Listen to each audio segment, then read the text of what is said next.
So, week 2 of the movement mechanics focuses. We're going to go into a little bit more detail with the thoracic. We touched on it a little bit last week. Go a little bit more this week, a few more exercises and a few more little routines that you can do. So, after you've done the test, we're going to go into the halfway Jefferson curls and then into the overhead dumbbell, so overhead plate step ups. Okay, the halfway Jefferson curls, you can use a barbell, you can use a dumbbell, it doesn't matter too much. All we're trying to do, tuck the chin in and make sure we're rounding from the top first and just coming down.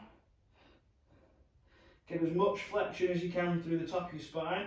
Kind of let your shoulders drop forward as well. Come to halfway and then straighten up, and make sure you can feel that tension through the top of your spine more so than the bottom of your spine. Try and keep the bottom of your spine fairly fixed, and then let the top round over.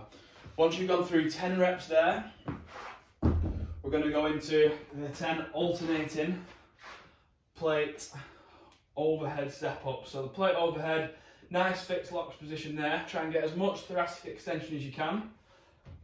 And then we're just getting our legs and our body and our back functioning whilst at that extension, okay? So the half Jefferson curls are going to help get our thoracic moving. A lot of people's thoracics can flex and bend over a little bit more easily than they can extend, okay?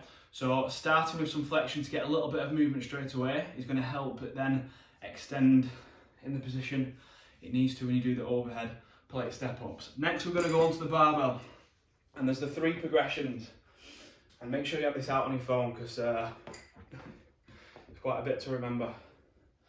So the first progression is the hands go narrower. So you're going to get your optimal foot position for the overhead squat. So your snatch receiving position, your hands are going to start out in snatch grip, and you're going to do 5 overhead squats, and then every set you're going to progressively move your hands a little bit narrower and your feet don't move.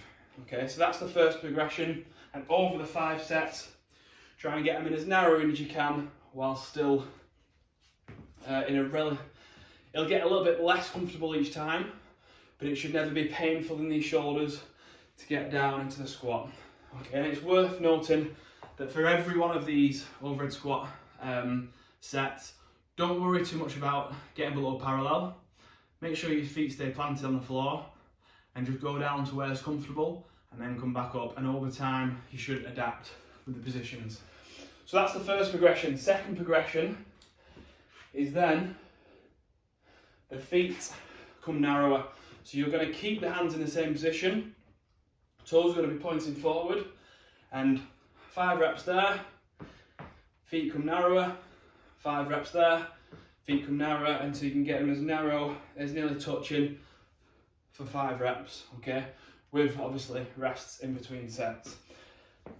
And then finally, we're going to link the 2, this is going to be the hardest progression. We're going to put the feet back out to roughly deadlift stance, feet underneath the hips, toes forward, and then over the 5 sets then, the hands are going to progressively come a little bit narrower until eventually, possibly, maybe not today, we can get a roundabout jerk grip with toes forward, with feet at hip width, okay? Make sure you've either got flat trainers or take your trainers off, no lifting shoes, and always make sure you're looking down at your feet in between sets and making sure your toes aren't just gradually creeping out and out and out, okay? We want to make sure they stay forward all the time. And what this is doing is trying to get us to really keep a tight, extended thoracic through all of the sets, and especially as the feet and the hands get narrower.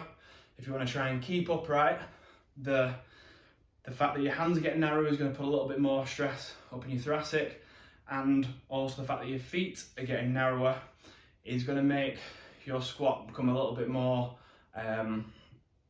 you're going to bend over a little bit more in your squat, you're going to flex a little bit more of the hip, so you've really got to fight in your thoracic there to keep the chest up. So that linked in with all the exercises beforehand and what we did last week should put you on your way to hopefully a stronger and a more mobile thoracic. And then, yeah, after you've done that, have a retest with the video.